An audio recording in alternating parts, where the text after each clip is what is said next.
Ecco qua. Allora, Assolegno. Assolegno fa parte di Federlegno, un'associazione che fa parte della Federazione di Federlegno, dove ha le due anime principali, che è il mondo dell'arredo e il mondo del legno. Assolegno è la seconda associazione della federazione, ma è la principale per l'area legno e rappresenta 500 imprese di tutto il territorio nazionale. È divisa in 4 gruppi merceologici: c'è il gruppo delle prime lavorazioni, il gruppo delle grandi strutture e dei produttori, chiamiamolo del legno ingegnerizzato, il gruppo dei costruttori in legno, quindi delle carpenterie, e il gruppo di chi realizza case ed edifici a strutture in legno. Andiamo alla prossima. I prodotti di maggiore interesse riguardano soprattutto la filiera edile. Prima avevo sentito anche da parte di un intervento di un imprenditore che ha una segheria, che parlava che il mondo delle costruzioni è un mondo un po' in calo, in sofferenza. Non è proprio così, forse è anche un vecchio modo forse di vedere il mondo delle costruzioni, perché il settore delle costruzioni in legno negli ultimi anni ha avuto veramente una grande espansione, soprattutto grazie a una sensibilità verso la bioedilizia, e diciamo che oggi rappresenta in Italia il 7% del costruito, con 3.400 unità abitative. Questi sono dati che noi abbiamo con il centro studi di Federlegno Arredo in collaborazione con ANCE, e in questo periodo è anche uscito il quinto report delle case, quindi casomai dopo gireremo anche queste slide per avere maggiori informazioni su questo mondo. Le regioni più interessate soprattutto sono la Lombardia, il Trentino Alto Adige, il Veneto e l'Emilia Romagna. I prodotti che sono maggiormente interessati sono i prodotti, diciamo, ingegnerizzati, come il lamellare, il KVH, i pannelli a strati incrociati e incollati, poi abbiamo i semilavorati come il perlinato, l'istellio, tavolato, battentato. Se noi pensiamo che l'Italia è al 4º posto a livello europeo, solo con il 7% però del costruito a livello nazionale, pensiamo che oggi paesi come la Germania, che raggiunge il 25% dei permessi di costruire, quanto ancora c'è da fare e quanta crescita c'è ancora in questo settore qua. Passiamo alla prossima. Quindi il mercato, noi in questo momento qua assistiamo ad una difficoltà a reperire i prodotti, sia i semilavorati ma anche i segati, perché ci sono paesi come oggi gli Stati Uniti che stanno veramente importando tantissimo materiale dall'Europa centrale proprio dedicato al mondo delle costruzioni. Quindi anche l'edilizia, come abbiamo parlato, che è in crescita, soprattutto poi per una destinazione di edifici a destinazione terziaria. Oggi in Italia il mercato, se facciamo 100, 50 è residenziale per l'edilizia in legno e 50 invece è terziario. Però su questo terziario solo il 18% è pubblico. Abbiamo visto come in questi ultimi anni c'è una vera e propria attenzione nell'andare a realizzare edifici pubblici a struttura in legno, proprio per dare quel senso di sostenibilità, di economia circolare. Tra i prodotti che stanno avendo una crescita veramente importante sono le travi lamellari e i pannelli incrociati, perché c'è anche questa tendenza non più di abitazioni residenziali, ma stiamo vedendo proprio uno sviluppo importante di edifici multipiano che vanno sempre più in senso verticale. Passiamo alla prossima. Quindi prima ho sentito anche parlare di prezzi. Prima della crisi del 2008 i prezzi erano abbastanza, diciamo, tendevano ad avere un certo innalzamento, poi dopo la crisi c'è stato un appiattimento dei prezzi. Oggi invece i prezzi sono in risalita. Basti pensare che ordini che oggi noi facciamo per consegna 2021, gennaio-febbraio 2021, c'è un incremento da parte dei prezzi del legno ingegnerizzato circa del 10%, e anche la difficoltà di averlo perché i tempi si stanno allungando. Alcuni paesi, mi viene in mente come il mercato della Russia, hanno evitato le esportazioni dei tronchi mettendo dei dazi importanti, e quindi cercano di trattenere la materia prima perché venga trasformata nel proprio paese e non ci sia quel dover portare via ed impoverire in qualche modo tutta una filiera e un settore. Però se vediamo dal grafico di destra, la Cina come sta crescendo negli ultimi anni per importazioni di conifere che arrivano dal mercato europeo. Se pensiamo che l'Austria prima del 2008, l'Italia importava circa il 70% della produzione austriaca, oggi noi facciamo fatica ad arrivare a un 40-41%. Questo ci fa capire come altri paesi sono di maggiore interesse, altri mercati, e quindi noi siamo anche sempre visti come una alternativa, non più come il partner principale come eravamo prima. Ben venga, secondo me, questa piattaforma che incrocia domanda e offerta per una filiera corta. Se passiamo alla prossima.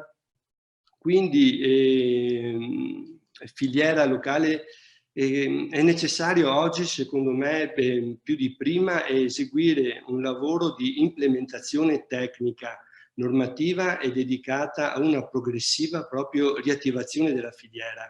Nell'ultimo periodo sono stati fatti parecchi passi in avanti e tutti i soggetti interessati, compreso anche la Federazione Federlegno Arredo. Quindi, oltre che sotto a un profilo di gestione forestale per garantire le specie, credo che sia importante fare tutta un'attività proprio di tipicizzazione del materiale, proprio per arrivare a percorsi di caratterizzazione sotto il profilo meccanico e della durabilità. Ci sono anche altre alternative, perché dopo anche a livello nazionale stiamo cercando di spingere anche altre specie come il castagno e il faggio, dove sono state certificate dal punto di vista, ultimamente il castagno, dal punto di vista strutturale. Se passiamo alla prossima presentazione, quindi qua diventa, secondo me, anche merita una riflessione i crediti di carbonio. Contabilizzare i crediti di carbonio generati dal legno vergine italiano, secondo la decisione del regolamento europeo, diventerà un driver veramente importante per lo sviluppo della filiera nazionale. Sulla base di questo concetto stanno partendo dei progetti specifici tra Federlegno Arredo e Conlegno, dove si vuole cercare di creare un mercato per la vendita e la gestione di questi crediti. Quindi si vuole definire un marchio che associ unicamente il legno per il suo impiego climatico e la sua origine italiana, alla fine proprio di poter valorizzare il legno nazionale e tutta la sua filiera con un marchio specifico che sarà marchiato Legno Clima. E come funzionano questi crediti di carbonio? Allora, dopo aver fatto un approfondimento legale, la proprietà di questi crediti sono di chi gestisce il legno, la materia prima, e la trasforma. Quindi la segheria che trasforma in segati, l'industria pannellistica che trasforma in pannelli. FLA gestirà, la federazione gestirà tutto il sistema di certificazione della piattaforma e la relativa vendita per tutti quei soggetti che faranno parte di questo network. Conclusioni. Credo che in un mercato globale è necessario, per l'interesse dell'intera filiera del legno, procedere ad avere una diversificazione dei fornitori. Oggi dipendiamo troppo da paesi esteri e, come abbiamo visto prima, l'Italia non diventa più un partner principale, quindi ben venga che ci sia uno sviluppo del mercato nazionale per tutti i vantaggi che abbiamo sentito prima. E quindi tale condizione deve sicuramente passare attraverso un'attivazione di questa filiera locale, dove sappia veramente valorizzare le specie e quindi anche la trasformazione, però, perché come abbiamo visto la richiesta importante è sempre più rivolta a tutti quei prodotti che sono ingegnerizzati, come abbiamo visto prima.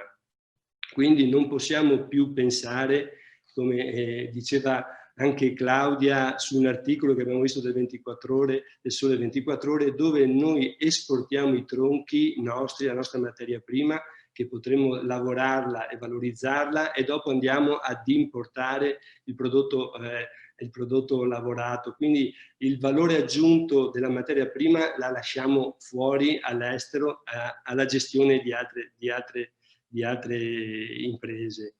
Quindi sicuramente anche tipicizzare le specie significa anche valorizzare la proprietà meccanica e di durabilità.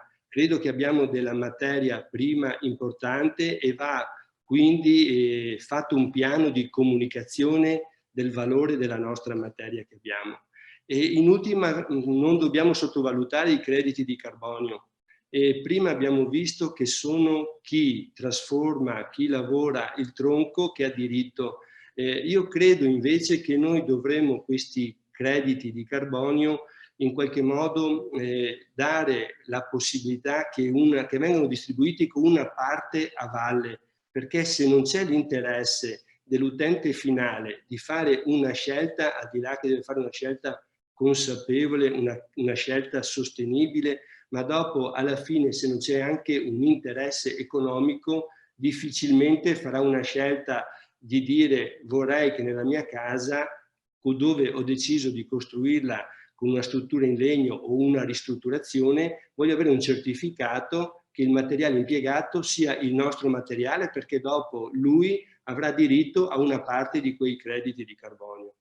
Quindi da parte mia sono veramente favorevole, poi mi sono piaciuti gli interventi prima di Tommaso e Massimo, perché sono convinto che l'ultima destinazione che deve fare un tronco di valore è quello di essere cipato. Quindi questa piattaforma che andrà a intercettare la domanda e l'offerta, però deve essere anche vista in un progetto molto più ampio, perché questa tecnologia deve essere al servizio di un qualcosa di dove vogliamo vederci fra 5 anni.